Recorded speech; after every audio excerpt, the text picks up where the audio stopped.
Ladies, we need to talk updated information on menopause and things that could help certain horrible issues. Out of the 100 and more symptoms that women get in menopause, I have a solution to a particular horrible problem.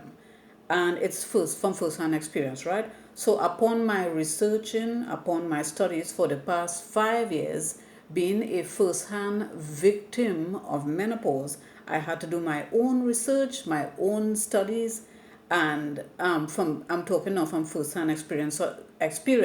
So I would like to share this great good information with you. So I myself would have experienced or passed through, have already gotten about 60 different symptoms of menopause. One being in particular, which I'm here to talk to you about, is called frozen joints. So it's called frozen knee, even your ankles at times, frozen ankles, frozen elbows, frozen shoulders.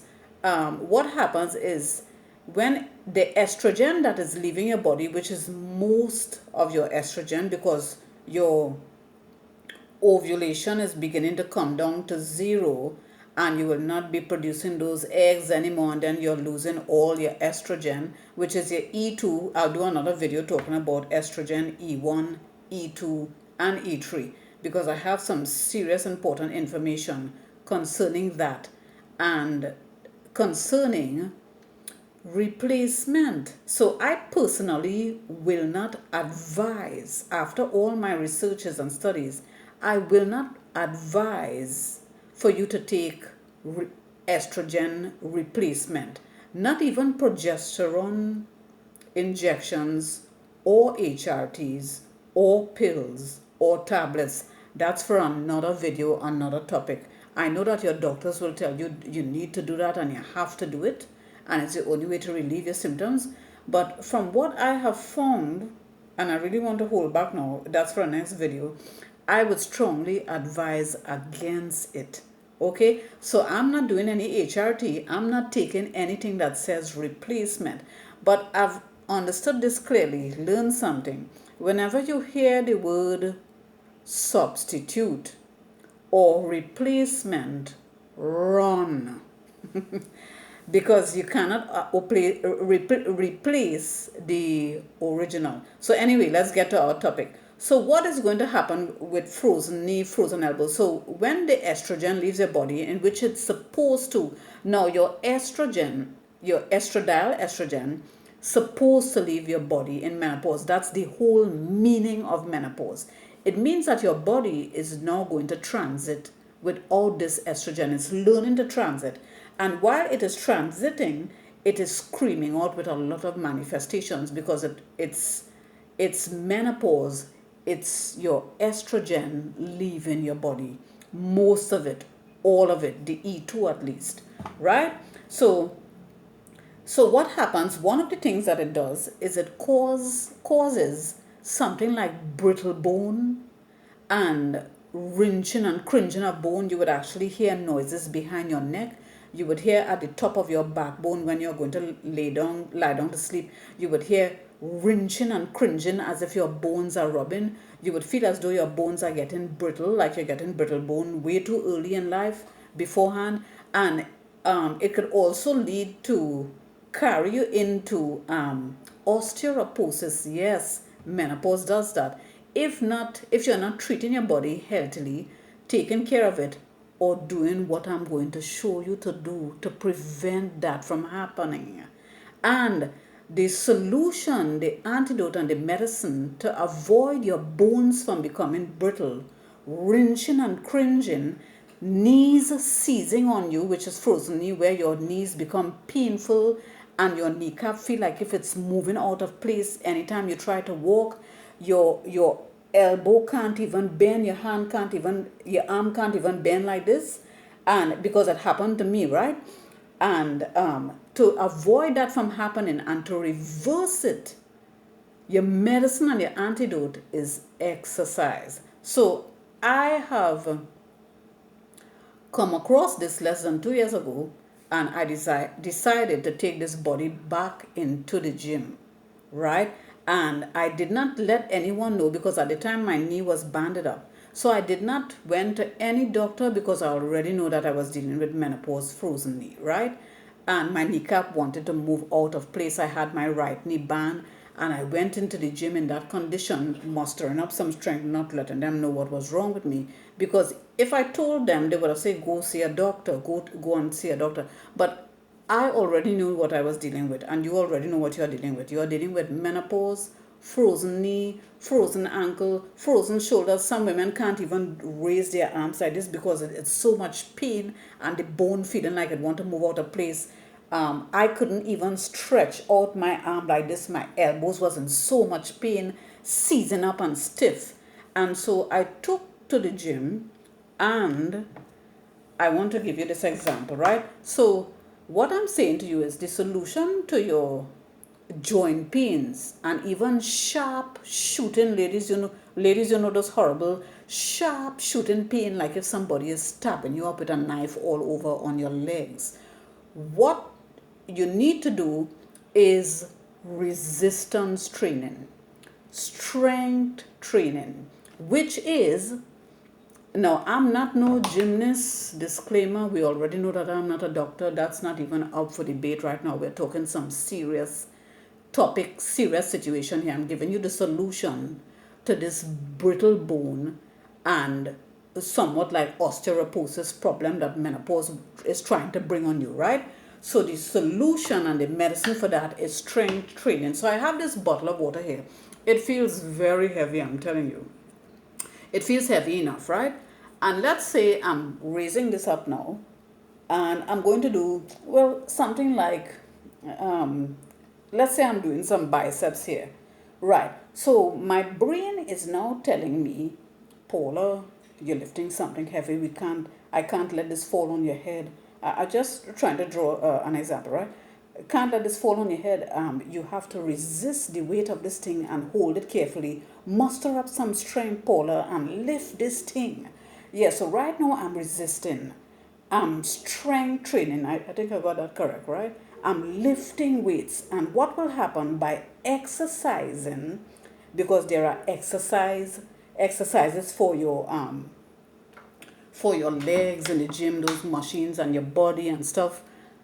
And so your whole body gets to work out with different machines in the gym. There are machines that could work out every detailed part of your body, and you get some weights there, not much, and you begin to move. The weightlifting reverses the stiffness, and your ankles come back brand new, your knees come back brand new, your elbows come back brand new, and you're able to flex and move everything around as normal within less than 2 weeks after you have been wrenching and cringing for 2 and 3 years, feeling like brittle bone and osteoporosis and a lot of pain. Within less than 2 weeks. And why am I telling you this? Because it happened to me. So I took to the gym, begin to lift weights, and within less than 2 weeks, my knee that was banded and wanted to move out of place became strong and normal. Now I also tested this out. If I decide to stop exercising and I come out of the gym, within 1 month's time, my knee pain is coming back and everything is coming back on me. So which means I'm saying solution to the problem is weightlifting, strength training, resistance training, and exercise, right? And if you stop and give up and become lazy, you're going to get back all those horrible things, right? So for this particular symptom, out of 100 and how much different symptoms women suffer in menopause, this particular joint pain and stiffness, there's a name for it, is frozen. They call it frozen knee, frozen elbow, frozen shoulders, right? For the frozen shoulders, some women can't even do this. They can't even raise their hands and say, So I did not get frozen shoulders, but I got frozen elbows and frozen knee, and I couldn't even stretch out my arm like this. So ladies, and here's the thing. even if you don't have money and you don't have the finances to pay to go to the gym, to use all those fancy nice machines that will work out every structure and detail of your body, fine, no problem. Buy yourself two dumbbells, use a bottle of water like me, and start something. Look, let's start something, guys. Let's start something. Let's do a little bit of triceps here. Wow, this feeling. You need to use a lighter bottle if you never exercised before, because this would be way too heavy. You see? So we have to start something. Start something at home. And here's the thing, there's no excuse. So you don't need to have money to go to the gym. You can exercise at home. You can find almost anything. Just don't damage yourself, right? You can buy yourself two dumbbells, 5 pound, 8 pound, and begin to do some biceps. Begin begin to do some biceps. You seen my I hope you all see, and this is some you all noticing the, because I've been managed to bring in some muscle there, and also I have some serious triceps coming along, some serious pieces of anyway. So yeah, so you can work out at home. And listen, guys, there's no excuse. Here's why. We are living in the age of information. There are hundreds, maybe thousands of people who are certified, qualified, highline professional gym instructors on YouTube teaching you and showing you everything to do. There are even instructors showing you how to use things around the house and how to exercise at home. So what I'm saying is, I found the medicine and the antidote to what might appear to be brittle bone, going into osteoporosis, going into cringing and crouching and not being able to use your joints well and your arms and legs. The solution and the medicine and the antidote to that, to bone problem, is strength training. So it means now that I understand clearly, which I will have to accept it and live with it. How would I look at the gym right now, right? And strength training. It would have to mean that the gym, once you can afford it, is going to have to be long-term, permanently a part of your life. And you might have to consider the gym, this is just a way to look at it, the gym as if you're going to church 2 times for the week or 3 times for the week, whatever the case may be, right? So the gym is like church now. Now, if you can't afford the gym, no problem. So you would have to understand clearly that exercise is going to have to be part of your life.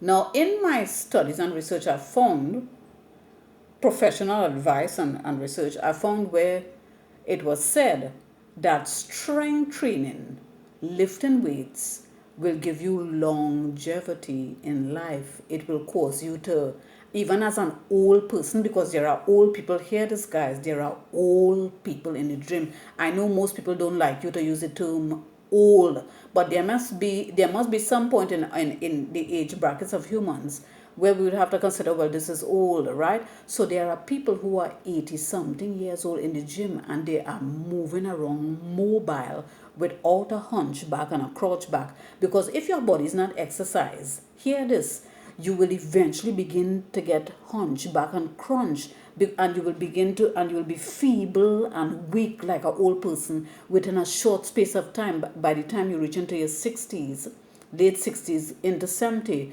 you will be like a real, you would be feeble and weak and can't mobilize and move around well. But for those who are exercising, there are people who are accustomed lifting a little bit of weights throughout the years, and they are moving around normal, and they are straight and strong, like even better than a younger person, and they are 90 years old and 80 years old, over 80 and over 90. I met grandpa in the gym. I met a man in the gym. He talked to me, and I watching this old man. The man, he said, how old do you think I'm looking like? And I was wondering, I really thought, I said, late 60s, 70.